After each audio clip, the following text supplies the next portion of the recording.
જરૂરિયાતમંદ 25 બહેનોને સહાય આપવામાં આવી।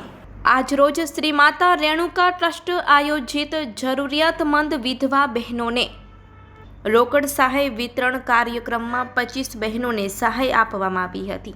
અધ્યક્ષ સ્થાને શ્રી એચ.એલ. અજાણી સાહેબ, શ્રી મનોજભાઈ જોશી, સંસ્થાના પ્રમુખ મંજુલાબેન ઉપાધ્યાય, પંકજભાઈ રાજગોર, રમીલાબેન મહેતા રહ્યા હતા। રમીલાબેન મહેતા તરફથી ટ્રસ્ટને ડોનેશન આપવામાં આવ્યું હતું।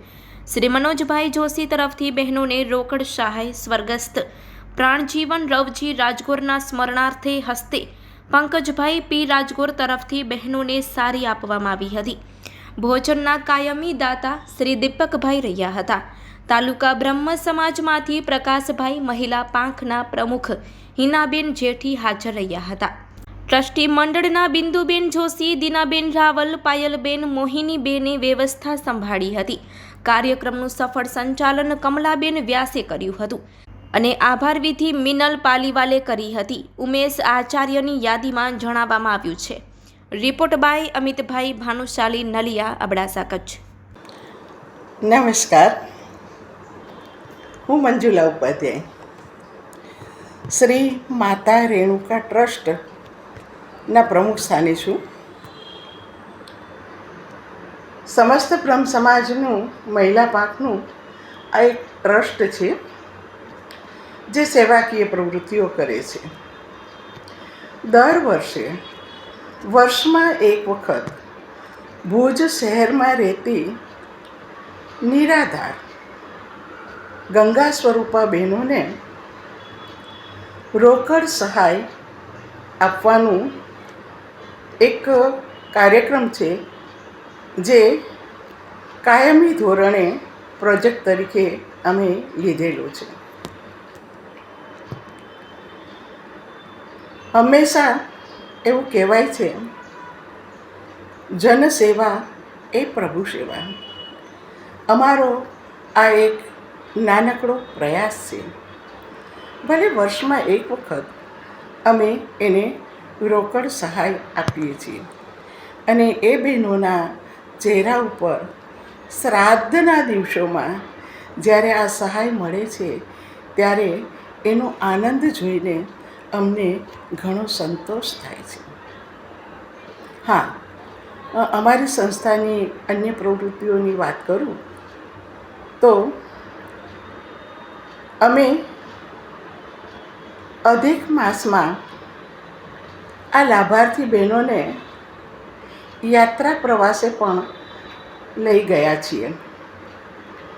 દ્વારકા, સોમનાથ, હર્ષદ માતા, જલારામ, વીરપુર વગેરે સ્થળે અમે 2 દિવસનો પ્રવાસ કરેલો છે। ગોમતીમાં સ્નાન કરાવી અને અમારા ટ્રસ્ટની બહેનોએ આ બધી જ બહેનોને સાડી, ટુવાલ અને એવી અનેક વસ્તુઓ એમને આપી છે।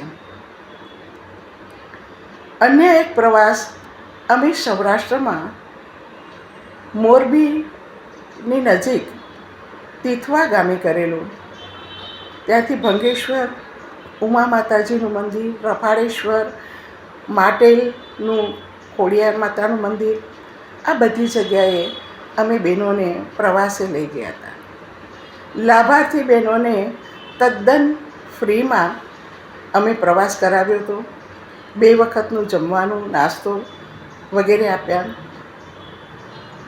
પ્રવાસ દરમિયાન ભજન કીર્તન તો ખરા જ, તે સાથે ધાર્મિક રીતે જે રમતો રમાતી હોય એવી રમતોનું આયોજન કર્યું, ઇનામો આપ્યા અને યાત્રામાં જોડાયેલ તમામને તેમજ આ યાત્રા માટે જે લોકોએ અમને સહયોગ આપ્યો હતો એ સહયોગી દાતાઓને પણ અમે પ્રતિક ભેટ આપીને સન્માનિત કરેલા હતા। હા, કેટલા વર્ષ એમ? હા, તો અમારું આ રેણુકા ટ્રસ્ટ છે એ છેલ્લા 13 વર્ષથી આ પ્રોજેક્ટ કરે છે। ટ્રસ્ટની બહેનો ખૂબ જ ઉત્સાહી છે અને સારી રીતે સૌને હૃદયના ભાવથી સહાય પહોંચે એવા પ્રયત્ન કરે છે। કેટલીક વખત અન્ય દાતાઓનો સહયોગ પણ મળે છે, ત્યારે અમે જે પુરસ્કાર આપીએ છીએ, જે સહાય આપીએ છીએ, એમાં અન્ય કવર પણ ઉમેરાય છે. આ વર્ષે પણ 600 રૂપિયા ટ્રસ્ટ તરફથી, 200 રૂપિયા એક દાતા તરફથી અને એક દાતા તરફથી સાડી પણ મળેલ છે. અને તમામ બહેનોને આ કાર્યક્રમમાં અમે જમાડીને પછી ઘરે મોકલીએ છીએ. અગાઉ પણ આવી રીતે વિશેષ સહાય ચૂકવવામાં આવી છે. મીઠાઈના બોક્સ પણ આપેલા છે, સાડીઓ પણ આપેલી છે અને રોકડ કવર પણ ટ્રસ્ટનું જે મળતું હોય તે સિવાયનું પણ આપેલું છે. આમ આ રીતે નાના પાયે પણ અમે નિયમિત રીતે આ કાર્યક્રમ કરીએ છીએ. એમાં અમારા મહામંત્રી કમળાબેન વ્યાસ, સાથે બિંદુબેન જોશી, દીનાબેન, મોહિનીબેન, મિનલબેન, આમ તમામનો સહયોગ રહ્યો છે. અને પાયલબેને તો કમાલ જ કરી છે. ભોજનના દાતા એવા શોધી લાગ્યા છે કે જે દર વર્ષે અમને લાભાર્થી બહેનોને ફ્રીમાં ભોજન આપે છે. આવો એક અમારો નાનો પ્રયાસ છે અને એમાં મા જગદંબા અમને સહાય કરે એવી અમે પ્રાર્થીએ છીએ. અસ્તુ.